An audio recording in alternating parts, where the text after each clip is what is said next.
Hi, the name of the song is I Hunger For You, and God gave it to me in 2003. And this is one of those songs I was telling you about.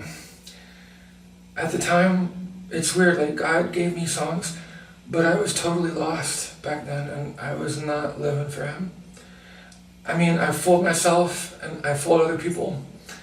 I'd go to church, I wanted to be a good person, but I didn't really know Him. I wasn't madly crazy in love with Him. I was just so lost. And I just felt like such a deception and a walking lie. I felt like such a fraud back then. You know, I wasn't me. I wasn't authentic. I wasn't myself. And even though God gave me all these songs, I threw them in the garbage because I felt like I was a big fat hypocrite and I couldn't sing them and be real about it.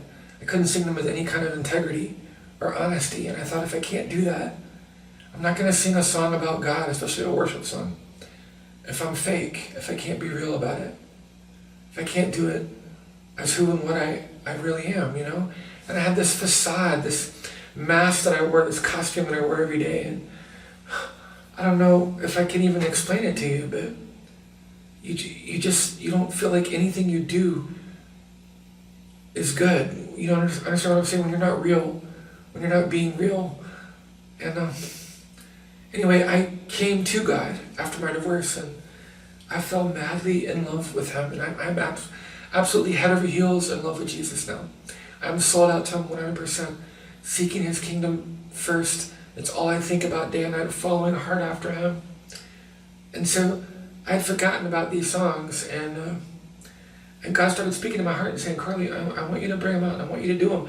But this time, I want you to do them as your real self. No mask, no costume, you know, no funny stuff, just real.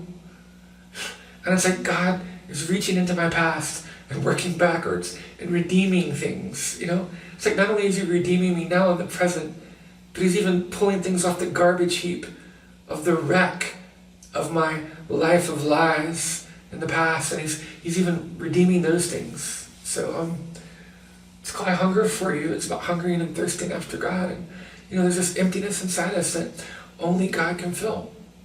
We try to fill it with so many things, but once you've tasted His love, you know that nothing else will satisfy you. Once you have known Him as the lover of your soul, then no other lover can satisfy you. And you know what I'm talking about. You've been in a crowd full of people, and it's so noisy and loud, and everyone's talking, and all you can think about is you just want to get alone with them. You know, it's that feeling that you have when you're in love with someone. You want to be intimate with them. You want to be in a setting where it's just you and them, walking, holding hands under the moonlight. And I want to just tear off and go, just me and Jesus alone to the beach or on a nature trail somewhere. You know, two's company, three's a crowd. Is that what they say? That's what it's like when we want to be intimate with the Lord, you know? There's times of corporate worship are nice, when we can all worship Him together, but there's no substitute for those times when we spend alone with Him. And so that's what this song is. And it's just a worship song if you want to sing it with me. It's real simple. There's only a verse and a chorus. Not much to it. But it's just a heartfelt hunger for the Lord.